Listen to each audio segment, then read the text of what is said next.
Today is Thursday, December the 26th, and I want to start with a little bit of the video that I did on Christmas Eve on the 24th, where I was talking about the difference in the advancers to decliners of being about 10%. Let's say 50% to 40%, which is finally going to push our McClellan oscillator up to the oversold line. Well, that didn't happen. And I went and looked at the McClellan oscillator this morning. Did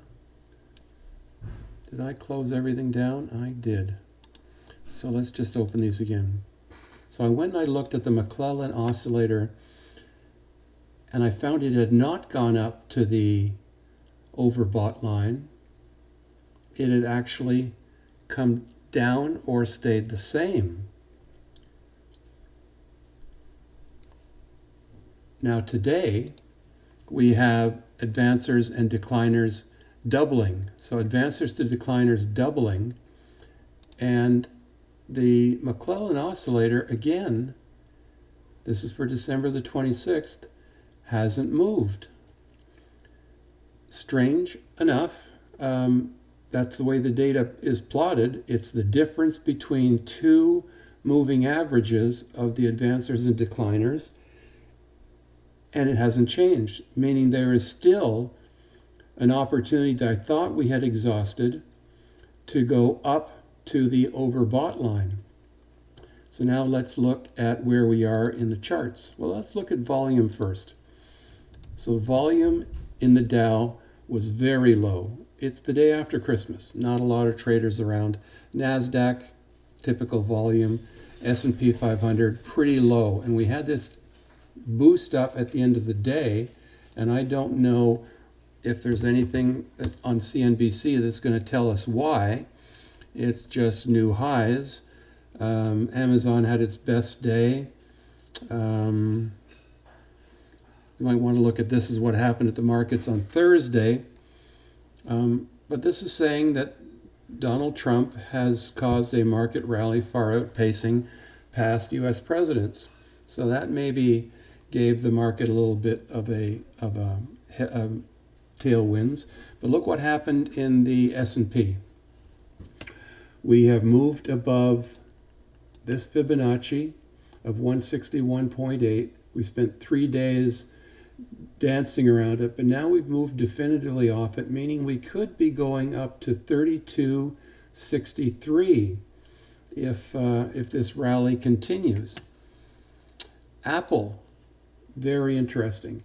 Apple at one point was struggling with this 161.8%, but at the end of the day, if we look at the 5 minutes, at the end of the day, it just took off from about 3:30 to closing at 4 o'clock.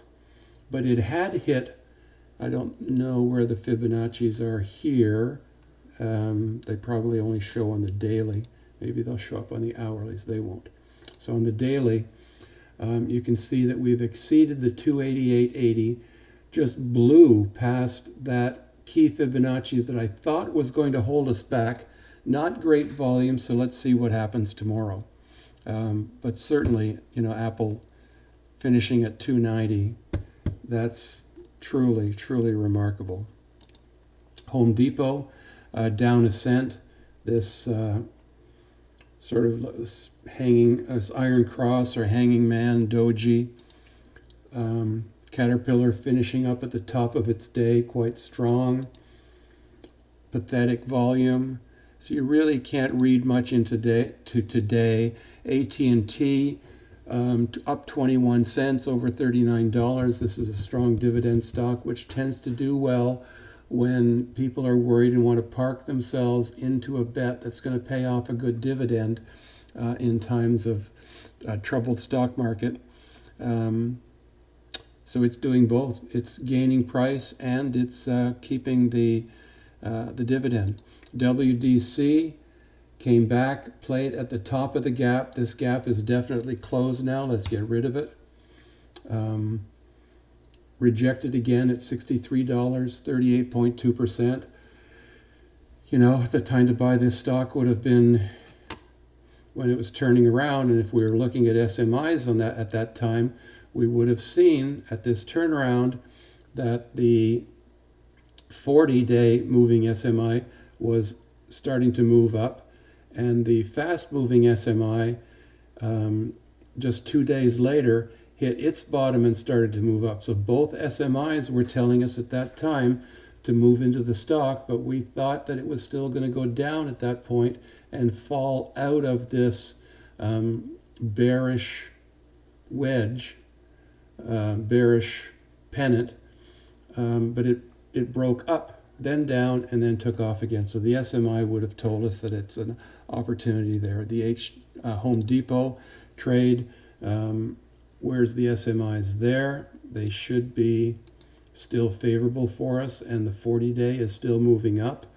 The shorter 12-day is starting to move down, so not to worry. It's still a good bet. I've still got the March 225, 235 call spread that's now turning into the money a little bit. So that's one where we just have to be patient and hold on to that one, because I still believe Home Depot is moving up. But look at Shopify, up $10, and it hit that 100%. So when Andy was asking about it back here, I thought that the possible gain would have been from buying it, where he wanted us to look at it, but I thought it was going to hit 409 and pull back. Well, it hit 409.61, beyond that actually, but did pull back to that 100%. So if you're still bullish on this stock, here is a double top. But if it breaks that nice and convincingly, then it's an opportunity to certainly go in with the defined risk call spread. What have we got in our stochastic momentum indicators? We've got the 40 moving flat, and it can go flat for a long time. Remember how long it went flat back here while the stock was continuing to move higher. So it can do that again, and now we've got the slow starting to turn up. I would say tomorrow, if we break above the 409.61, come back and test it, that this is a stock that we might want to take a position in. And let's create an alert there. So tomorrow, if we break above that, I'll watch for it to come back and test. And then I'm going to look at some defined risk call spreads, maybe $5 apart with January or February, or $10 apart with a March call spread. Amazon had an amazing day because there was a report out that it had an awesome Christmas season. So those of you who were confident in Amazon and knew that they were going to have a good Christmas season and you took a position, congratulations. Certainly the technicals were saying to stay cautious, but look at that volume. That's above average volume for a below average volume day. And today just blew the Chico span right through the cloud, and this stock looks like it's just going higher. Any pullback dip is something that you can buy on, and it's going to 1922. So there's another stock to look at. Let's create an alert here saying if we come back to test the 50% and bounce off of that, then it's a good one to buy. And let's put another one up here. See when it creates another higher high. Amazon possibly going into January earnings could be a very nice one to have. We look at this Fibonacci, this wave down is what we're retracing, and we've now retraced 50% of it. So the stock could be going back to over $2,000 again. It's done it once, done it twice, couldn't hold it the third time. It may be on its way to testing that for yet a fourth time, and this would be a good one also to have some call spreads on. So we'll look at that tomorrow.